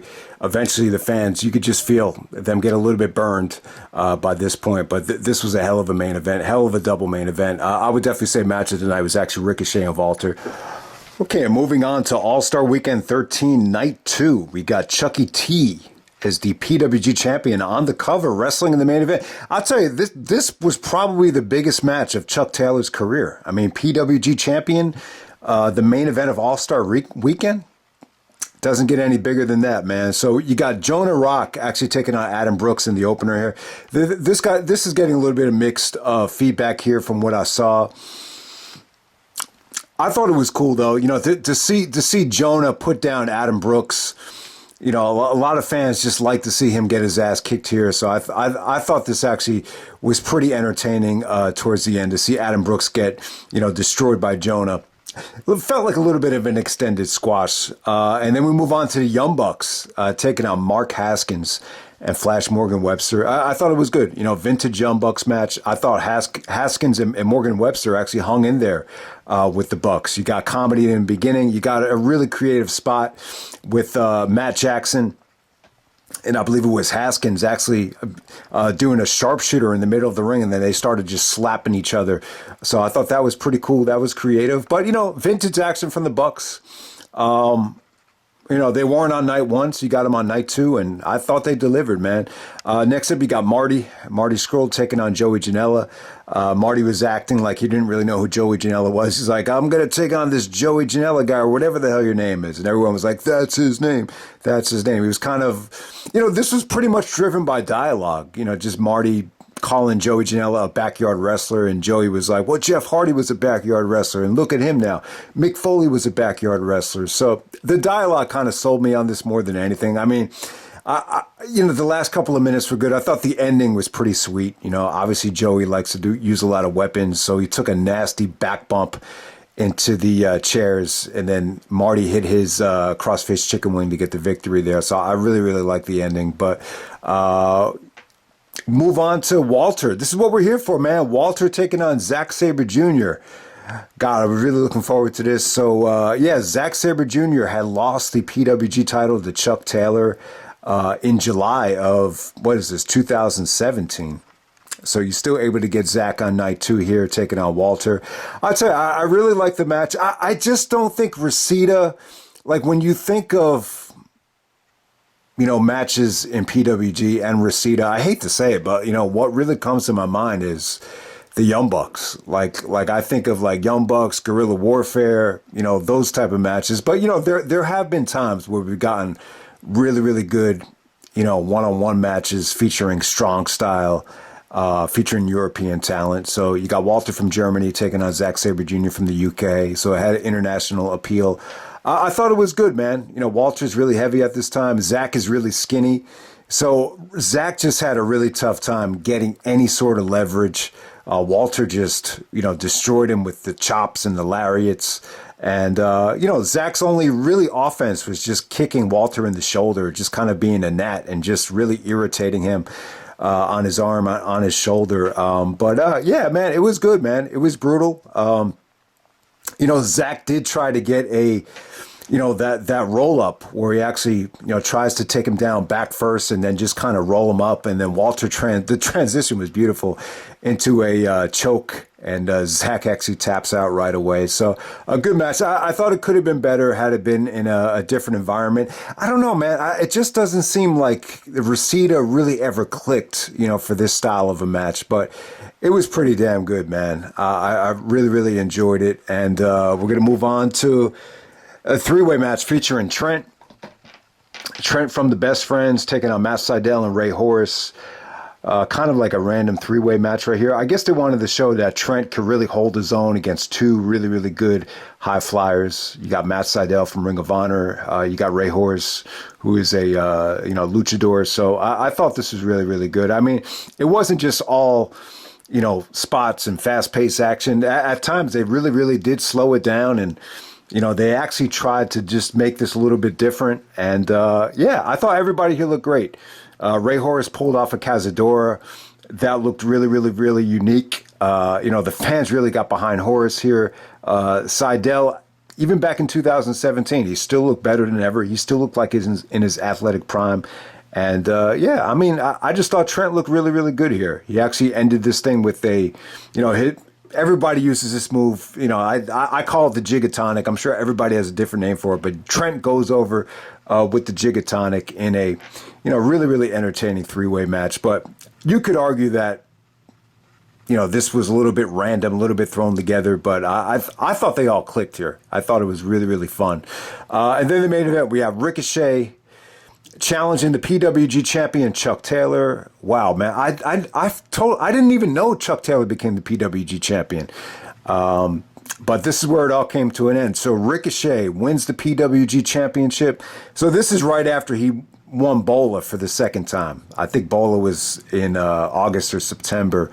I could not believe that they got this much time.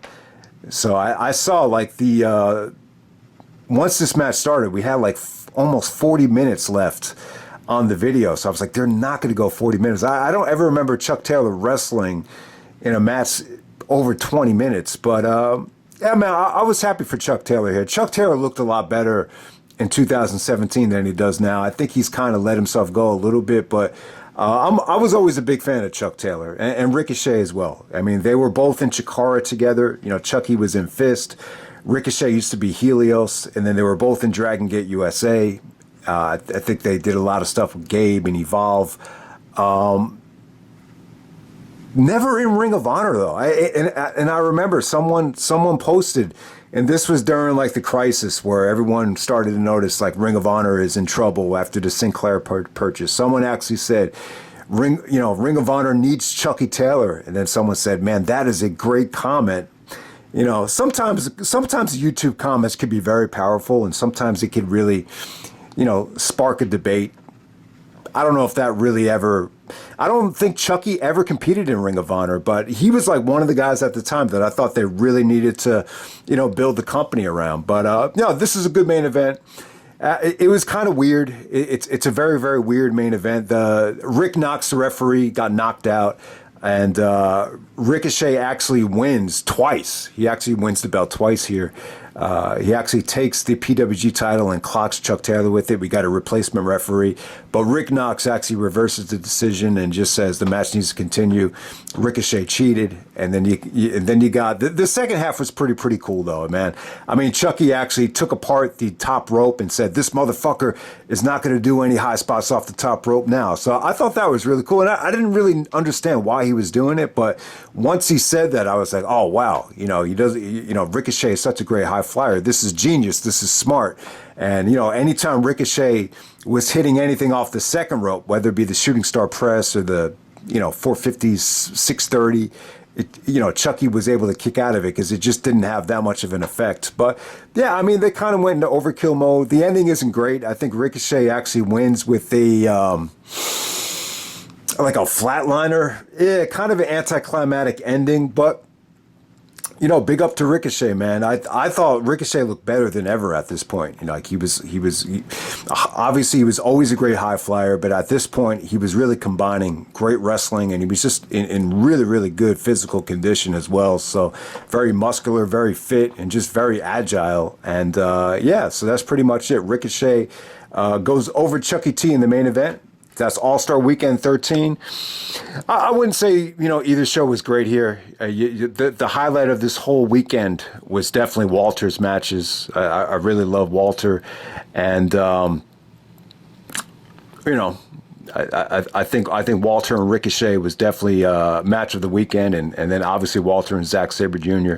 No doubt about it. So yeah, All Star Weekend 13. These are shows that. There's no reviews up on YouTube, and I totally passed up on them, but, it was really, really cool to see, this company back in 2017. Okay, moving on to PWG's All-Star Weekend 14. This is actually the last All-Star Weekend, and one of the last times they were ever in Reseda. I would say, it's a must-see show if you're a PWG fan. I'm glad I saw it because the Young Bucks gave a farewell to Reseda. They talked about the history of PWG, and,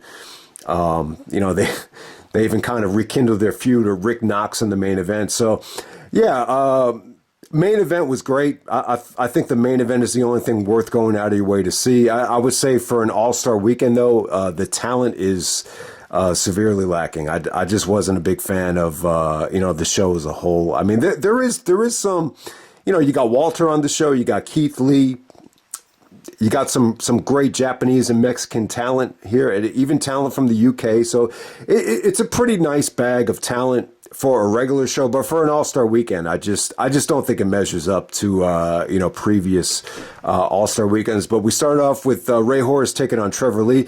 Wasn't a big fan of the beginning of this thing. Trevor Lee was just just out there just kind of being lazy and trash talking, but Ray Horace gets a nice surprising victory over Trevor Lee. The DDT that Ray Horace hit made the crowd explode. So the right guy went over. Ray Horace looked really, really good. It ended up being a lot of fun towards the end. Next up, we got Taishi Ishimori from Pro Wrestling Noah taking on Bandito. To me, this was the second best match on the show. The best thing on this undercard by far. Very attractive match right here. Ishimori looked in great shape. Bandito looked great. The moonsault at the end that Bandito hit, made the crowd's jaw drop. It was that breathtaking. He ended up missing it, and Ishimori actually capitalizes on it. But hell of a match right here. Hell of a combination. So definitely check that out. Next up, we have the most disappointing match of the night. We got Timothy Thatcher and Walter teaming up to take on Brody King and Tyler Bateman. So this is Ringkampf taking on Violence Unlimited. That's the name of the two teams. I don't know, man. It just didn't click for me. Obviously, Walter being in the match, that was the highlight of it. Anytime Walter got in there and was chopping and clotheslining the crap out of Brody, that was pretty good stuff. But it just took a while to get going. Just took forever to get going. Just the combination of Thatcher being methodical and just anticipating Walter to get some of these tags. I just felt like it just took forever. It just didn't click for me. I thought this could have been cut down to just 10 minutes here. But you get the point. They were definitely building towards Walter and Brody King. So, I get why they were going for a little bit more of a methodical match right here. But the tag team combination it just did not work right here. All right, next up we have Sammy Guevara taking on Flash Morgan Webster and Robbie Eagles. It definitely had some good stuff about it. But overall, I just thought it was a bland combination. I thought Robbie was able to show what he can do. Everybody here was able to show what they can do. I just felt like this was missing something to give it a little bit of an extra oomph here. The ending was pretty predictable, though. Flash Morgan and Robbie Eagles. There's a submission locked on like a dragon sleeper. And I basically just called it. I was like, man, Sammy's got to break this up with the shooting star and, end this thing. And that's exactly what happened there. But at this time, you could see that Sammy had a ton of charisma, a ton of athletic ability, and, had the ability to be a prick. So this is well before, AEW started. But, the seeds were definitely planted on this show for Sammy and the Young Bucks to move on to bigger and better things away from NXT. So there we go with that. Next up, you had Jonah Rock taking on Joey Janela. I mean, it wasn't bad. I mean, anytime Jonah hit something off the top rope or any type of offense on Joey Janela, it looked okay. I'm just a little bit underwhelmed with Joey Janela. I mean, you would think, the guy is such a big star. He's got his own spring break.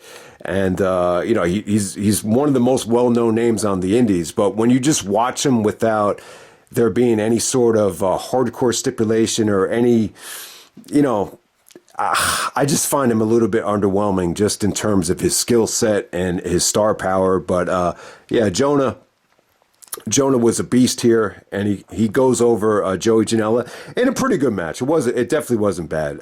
Next up, we have Keith Lee.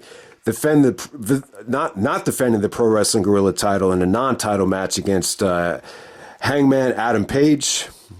It was good, but I think this is another example of just a match that could have been cut down. It wasn't a pretty match. It definitely had its moments.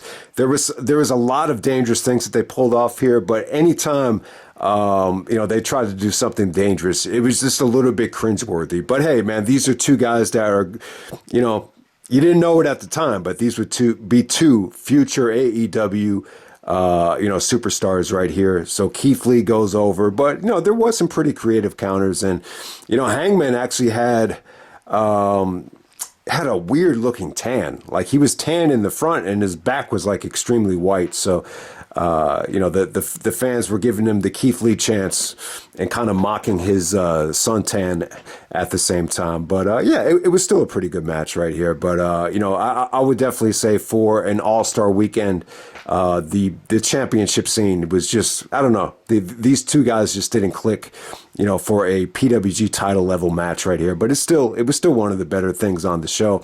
And then the main event, we got the Rascals of Desmond Xavier and Zachary Wentz. I'm assuming that's the same guys as MSK from NXT. Desmond Xavier actually being Wes Lee. I mean, I could be wrong by that, but I feel like it's the exact same team. They were awesome here. So you got the Rascals, the Chosen Bros of Jeff Cobb and Matt Riddle taking on the Young Bucks for the PWG tag team titles. Match was awesome. Like I said, I think the Rascals stole the show. The Young Bucks did some really, really fun things out there with the referee. They actually super kicked the referee, and then it looks like Rick Knox is going to come out of the blue to save them, and then he actually ends up turning on them. But they did some really, really good stuff here, man. Like some of the the bang for the buck counters from Jeff Cobb was really, really good. You know, they actually counted the bang for the buck into the double tombstones. You know, Cobb and Riddle with that bro to sleep combination. You know, they hit that a couple of times. There was an awesome counter to that from the Rascals. The Rascals end up going over with the Meteora after countering the, you know, the bro to sleep. So, yeah, really, really good stuff here. This was vintage Young Bucks. This match was a lot of fun. It's pretty much, you know, you saw the Young Bucks and the Chosen Bros at the previous All-Star Weekend, but, you know, throwing in the Rascals, they just, you know, they were awesome here, man. They just gave it an extra spark of life. And their offense really woke this crowd up. So, yeah, I mean, a little bit bittersweet. I wouldn't say this is a great Reseda show. You could definitely tell at this point, talent-wise, you know, they're not clicking on all cylinders. But obviously, the Young Bucks and Reseda, it's like peanut butter and jelly. So Matt Jackson and Nick Jackson, they were able to, you know, go in depth about their PWG careers. So it's definitely worth checking out, you know, just for the main event and just for the post match. But yeah, that's night one of All Star Weekend 14, the last All Star Weekend, and we'll be back to wrap this thing up with night two. Okay, moving on to night two of All Star Weekend, the very last night in the history of Pro Wrestling Guerrillas All Star Weekend. So we're going back to 2018, April of 2018. So the Young Bucks had their farewell on night one. This has got to be the shortest All-Star Weekend. It's not even 2 hours. So you got Walter actually becoming the Pro Wrestling Guerrilla champion. Bandito and Ray Horace, awesome match. That was great. The main event is great between Walter, Keith Lee, and Jonah Rock. So Jonah, Keith Lee, and Walter, this has got to be, I would say, the heaviest triple threat match of all time. 1,000 pounds combined. And Keith Lee loses the PWG title. Walter gets the belt. The match was awesome. Definitely the best thing on this show. The second best match of the night, Bandito and Ray Horace. I would say Riddle and Thatcher was a little bit disappointing. But that was still a marquee match and definitely something to check out. I thought the undercard here was a little bit bland. So you have Trevor Lee actually going over Flash Morgan Webster. The fans got behind Morgan Webster. They were chanting his name. But Trevor steals the victory. Probably the weakest thing on the show. Next up, we had Joey Janela and Robbie Eagles. Got off to a slow start. This got a little bit interesting after Robbie Eagles took a pile driver on a set of chairs outside. After that, Robbie Eagles had a nice comeback, but Janela puts him away with a spine buster or brain buster off the top rope. Wasn't a bad match at all. That was probably the highlight of the undercard, even though it did get off to a rough start. Next up, we got Sammy Guevara and Taishi Ishimori. Yeah, probably the most disappointing match of the night. I thought it was going well. You know, it was a lot of high flying from Sammy. It just kind of ends with Sammy getting the finish and the fans just being a little bit unsatisfied. It just felt like they went home a little bit too early. I just felt like the combination had a lot more in them. Sammy cuts a heel promo. So 2018 was a good time for Sammy Guevara and PWG. It really kind of felt like he was a homegrown PWG talent, even more so than guys like Darby and guys like Jungle Boy. So, yeah, I'm just a little bit curious of when Sammy met Cody, and you know, I'm assuming from the Young Bucks, but I'm assuming him and Cody did some stuff as well before they got to AEW. So that could be interesting to find out down the road. All right, next up we have the Rascals taking on Violence Unlimited of Brody King and Tyler Bateman.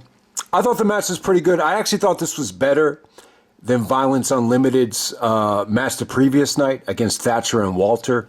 I just think, you know, in a tag situation, the Rascals were just a better fit. The Rascals just brought it here. Desmond Xavier and Zachary Wentz, incredible stuff from them. They really, really brought it. I just felt like some of the offense on Brody, the degree of difficulty was just too high. At one point, Desmond tried to give him like a poison Rana, and he fell on his head. He was just too big to take it. I think Brody King's actually better now. He's just in better shape. I just think he's a little bit more seasoned. But yeah, the Rascals, their first PWG title defense. I thought they brought it. The match wasn't pretty, but it did have its moments. All right, next up we have Bandito taking on Ray Horace. Really, really good match right here. These two guys were comfortable. It's a Lucha Libre style. You heard Lucha chants. The crowd went crazy when Bandito hit the blockbuster avalanche suplex, which is like a fall-away slam where Ray Horace actually rotates in midair. It felt like the crowd had never seen it before, but it just came off awesome. A great match between Bandito and Ray Horace. Great communication, great chemistry. Wish it could have went a little bit longer, but definitely the second best match on the show. All right, Matt Riddle and Timothy Thatcher. Kind of disappointing. I thought it was good because their styles are very similar. Matt Riddle, I believe even before Josh Barnett, he's really the one guy that opened up the Bloodsport series. I think the first one was actually Matt Riddle presents Bloodsport, but Thatcher is this is right up his alley. This is his cup of tea. So these two guys had exactly what you would expect, a Bloodsport type match, very submission oriented, just very mat based, and it was good. It was good. I just don't know if this style really resonates quite that well in Reseda. They're just not used to seeing a style like this. So I just felt like it was difficult for them to feed off the crowd.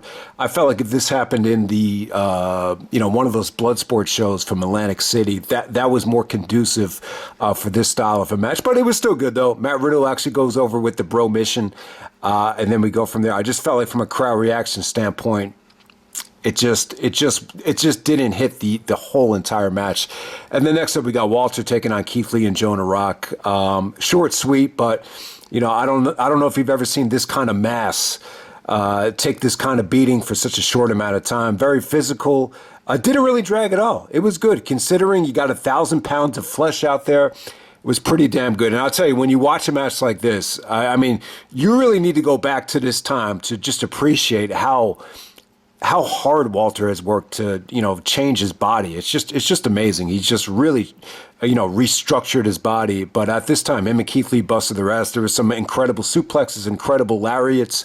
The highlight of the match was, I forget who it was, but, one of the guys had him on his shoulders for like a Death Valley driver, and then I think it might have been Walter. He interrupted it with a German suplex. So a guy takes a German suplex while he has another guy on his shoulders. Very dangerous spot, but they pulled it off here. Jonah Rock was definitely the heel of the match. Walter actually, after Keith Lee kicks out of the Walter splash, which looked great, Walter does a very stiff lariat to put Keith Lee away. So Keith Lee loses the Pro Wrestling Guerrilla title. And post-match is great. Keith Lee basically says that if Walter doesn't carry the same honor and prestige that he did, he's going to come back to PWG and kick his ass. So you have that going on there. I think Sammy actually got involved, and he took a beating from Walter in the aftermath as well. So, yeah, great stuff right there. Great three-way. So that's pretty much it, man. I would just say this. I really don't think the problem with PWG is Reseda. I think when you watch a show like this, you could just see it's just talent, man. I mean, no disrespect to everybody that was on this card. I mean, there is some great talent, from Walter to Bandito to the Rascals. There is a lot of great talent, but I just think for PWG All Star Weekend standards, it's just a little bit lacking. To me, it's more about talent than just being out of Reseda. And I hate to say it, and I'm probably in the minority, and I actually like the Globe Theater. I think I like it better than Reseda, but you just need to have the right mix of talent, and you got to attract a pretty lively audience, and that's pretty much it. I thought Bola this past year was incredible. I thought you had great talent and a great crowd, and the results were pretty good. But yeah, I mean, make no mistake about it. I love Reseda. Kevin Owens loved Reseda as well. I remember the podcast with he did a podcast with Austin, and he was like, "Oh man, you got to come to PWG. I mean, we wrestle in Reseda, and it's like the coolest place." And Austin's like, "That's in Reseda? What?" He's like looking it up on his phone. He's like, "Hey, I've been to Reseda." So, that was probably one of the highlights of PWG's time in Reseda that it got Stone Cold Steve Austin's attention. So, yeah, I mean, the Young Bucks have had a great tenure in Reseda. I mean, everyone's going to remember the Reseda years as, being the best. But I think the Globe Theater, has potential as well. So, but yeah. I thought it would be cool to check out some of the All-Star weekends we haven't seen yet. But I got to say, I'm a little bit underwhelmed with some of the ones I skipped. All-Star Weekend 11, 13 was pretty good, but 14, yeah, I mean, it's just a little bit depressing. You could definitely tell, like, talent-wise, they just didn't have much time left. I don't think this was the last time in Reseda, but because of the Young Bucks farewell, it did feel a little bit bittersweet. If there is one show that really felt like this might be the end for PWG, this would be it. But obviously that was not the case. But yeah, I should have a top 20 All-Star Weekend matches following this video. As of right now, I haven't even done, All-Star Weekend 4. What was it? All-Star Weekend. All-Star Weekend 4, 6, and 10. So this is almost going to be like a Tarantino style of review. But, I figured this would be the best way to go. I think uploading these individually definitely would have been oversaturation and definitely would have been a mistake. But this is just the best way I thought we could do it. But yeah, definitely should have a top 20, maybe top 25 All-Star Weekend matches. It's a very important event. I think a lot of people got into PWG with All-Star Weekend even before Bola. I mean, this is what got my attention with PWG. So hope you guys enjoyed this Mega Mix series. And I'm out. All right.